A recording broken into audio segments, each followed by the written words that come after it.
ഓട്ടം സീസണിൽ പോകാൻ പറ്റിയൊരു സ്ഥലമായ കിനോമാത വാലിയിലോട്ടാണ് ഞങ്ങൾ ഇന്ന് പോകുന്നത്. മലകളിലൊക്കെ മഞ്ഞ് മൂടി കിടപ്പുണ്ടായിരുന്നു.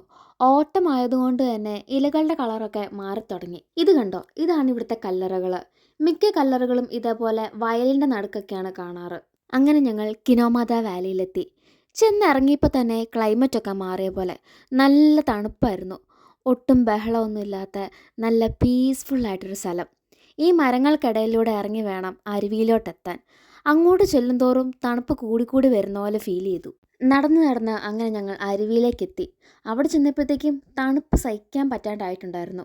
അതിലും അപ്പുറം എന്നെ അത്ഭുതപ്പെടുത്തിയത് അവിടുത്തെ വെള്ളത്തിൻ്റെ കളറായിരുന്നു. നീല കളറ്. ഇത്രയും ക്രിസ്റ്റൽ ക്ലിയർ ആയിട്ടുള്ള വെള്ളം ഞാൻ ഇതുവരെ കണ്ടിട്ടില്ല. ഒരുപാട് മരങ്ങളൊക്കെ ഉള്ളതുകൊണ്ട് സൂര്യപ്രകാശം അധികം ഇവിടെ എത്താത്തത് കൊണ്ടാണ് ഈ വെള്ളത്തിനൊക്കെ ഇത്രയും തണുപ്പെന്നാണ് ഇവിടെയുള്ളവർ പറയുന്നത്. ഇത്രയൊക്കെ കണ്ടപ്പോഴത്തേക്കും വെള്ളത്തിലൊന്ന് ഇറങ്ങണം എന്ന് തന്നെ തോന്നി. പക്ഷേ കാല് കുത്താൻ പോലും പറ്റത്തില്ല, അത്രയും തണുപ്പാണ്, ഐസ് വെള്ളം പോലെ. ഇതൊക്കെ നിസ്സാരമാണ്, വിൻ്ററിൽ ഇതിലും തണുപ്പാന്ന് പറഞ്ഞപ്പോഴത്തേക്കും ഞാനൊന്ന് ഞെട്ടി. അടുത്ത സ്പോട്ട് കിനോമാത സസ്പെൻഷൻ ബ്രിഡ്ജ് കാണാനായിരുന്നു. ഒരുപാട് നടക്കാനുണ്ടായിരുന്നു. നടന്നു മടുക്കുന്നവർക്ക് അവിടെ വിശ്രമിക്കാനുള്ളൊരു സ്ഥലവും ഉണ്ടായിരുന്നു. ദേ, ഇതാണ് കിനോമാത സസ്പെൻഷൻ ബ്രിഡ്ജ്. എത്ര വലിയ തണുപ്പാണെങ്കിലും ഇതൊന്നും എനിക്കൊരു കുഴപ്പമില്ല എന്നുള്ള രീതിയിൽ എൻ്റെ ചാച്ചൻ അപ്പോഴും അവിടെ നീന്തിക്കൊണ്ടിരിപ്പുണ്ടായിരുന്നു.